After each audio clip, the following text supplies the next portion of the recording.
Things are beginning to take shape in the 2024-25 Premier League campaign. 7 rounds of fixtures might seem like a small sample size, but we are almost one-fifth of the way through the season, and 7 matches can be instructive. The same teams who were in the top 5 at this stage of 2023-24 were also there at the end, albeit not in the same order, with Tottenham Hotspur dropping from 2nd to 5th. PL top 5 points comparison 23/24. We are therefore well within our rights to start drawing conclusions. Here are 10 things we have learned from the new Premier League season so far. Haaland is papering over defensive cracks in Rodri's absence. Rodri's injury has severely diminished Manchester City's defensive qualities. Man City are far easier to counterattack through the middle without Rodri there to press, which in turn is allowing teams to play a through ball beyond the high line. Why are Man City more vulnerable at the back this season? Adama Traoré got in behind City's defense numerous times for Fulham last weekend and 7 days earlier. Anthony Gordon broke through to win a penalty from which Newcastle United equalized. In fact, City have had the lower expected goals, XG, in 3 of their 4 matches against top 10 teams: Newcastle, Fulham, and Chelsea. The exception was Arsenal, who were down to 10 men for the entire second half at the Etihad Stadium and still came within seconds of winning.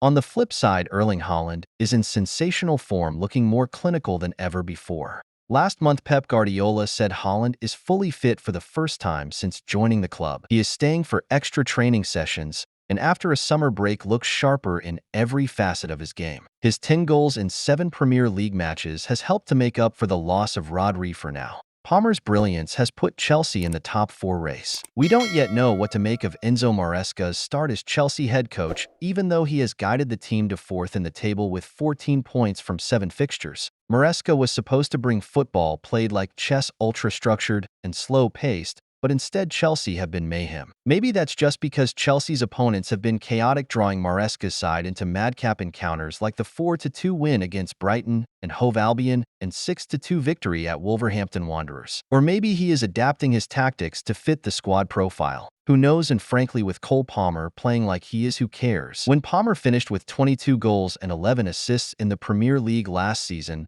there was an expectation he had probably overperformed a little. Note, Palmer has become an even better player this season, adding the responsibility of being an Eden Hazard-esque creative leader to his existing role of elite goalscorer. He is averaging 1.66 goal involvements per 90 this season, up from 1.14 in his debut campaign. Arsenal's front 3 has improved even more than the defense. A lot of the talk surrounding Arsenal has been about Ricardo Calafiori, Jurrien Timber, and a back 4 that looks even stronger than last season, as well as making a big contribution to the club's ever-increasing success at attacking set pieces. But Mikel Arteta's side have improved most of all in the front line. Kai Havertz looks like the number 9 we saw come through at Bayer Leverkusen, scoring in each of his last 4 matches in all competitions. Gabriel Martinelli is flying again with 4 goal involvements in the Premier League already, and Bukayo Saka has a career-high average of 1.43 goals and assists per 90 in the competition, having scored 2 and set up 7. Dropping points against Brighton and Man City, both times following red cards for players kicking the ball away, has dampened the mood slightly. But supporters shouldn't let this get them down. Arsenal have gone up another level. Slot has started well, but Liverpool are yet to be tested. Top of the Premier League with 6 wins from 7 and just 2 goals conceded. Not even Arne Slot would have expected the transition from Jurgen Klopp to go so smoothly. Liverpool's calmer control, led by the impressive Ryan Gravenberch, a Dutch midfielder, symbolizing the best of Slot's grounded tempo-shifting football, has been commendable, while a kind run of fixtures has also helped. We just don't know how good this team really is.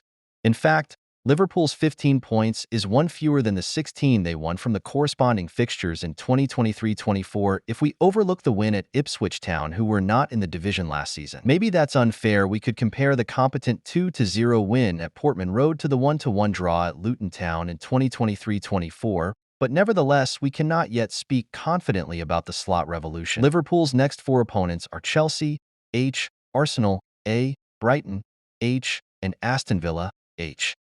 That is when the real tests begin. European football is taking a toll on Villa and Spurs. Spurs slowed down dramatically in the second half of last season, presumably because their hard-pressing, all-action football was exhausting for a squad ravaged by injuries. It is no surprise then to see the first signs of fatigue this month, following their Thursday night exertions in the UEFA Europa League. Ange Postecoglou will need to find a way to rotate between the competitions because with an extra 10-plus matches to be played all across Europe, his unique style of football will stretch Spurs to their limits and beyond, as we saw in their second-half collapse against Brighton last weekend. Villa perhaps have the same problem. Their strong results so far have not always been matched with performances, and without extraordinary super sub Johan Duran, they would not be as high in the table. The sheer exhaustion that defined last Sunday's 0-0 draw with Manchester United was instructive.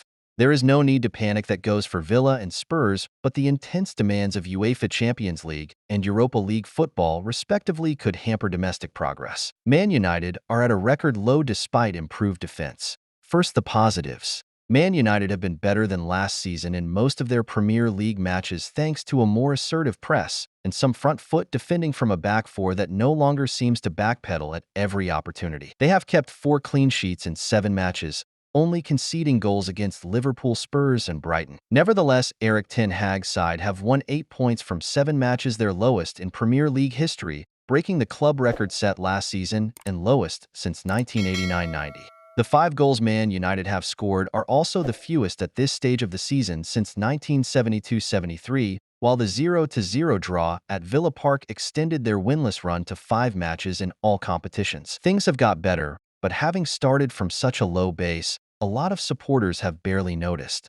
Nuno and Forrest look like the perfect fit. Nuno Espirito Santo's reputation took a hit following his ill-fated 4 months in charge of Spurs, but he is beginning to restore it, turning Nottingham Forest into something resembling the Wolves side that he led to consecutive 7th-place finishes. Forest aren't quite at that level, but there are obvious tactical similarities: a compact and mean defense combined with rapid counterattacks. Forest's 10 fast breaks rank 4th in the Premier League, and they are joint second for shots from fast breaks with 9, while only Liverpool, Arsenal, and Villa have conceded a lower XG total than their 7.8. Chris Wood's goal-scoring streak of 4 goals in 7 matches is a major factor in their early success this season, while Elliot Anderson and James Ward-Prowse have improved central midfield, previously Forest's weakest position. Life without Palhinha has come easy to Fulham.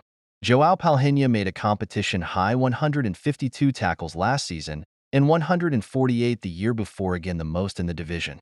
Surely his sale to Bayern Munich would hurt Fulham. Apparently not. Rather than attempt to cover for Palhinha with an extra midfield battler, Marco Silva has made the surprise decision to make his midfield more progressive, fielding Andreas Pereira and Emil Smith-Rowe together in front of the impressive Sasa Lukic. It has worked brilliantly so far, and if Fulham had finished more of their chances at the Etihad Stadium, they would now have the same number of points as 4th-place Chelsea.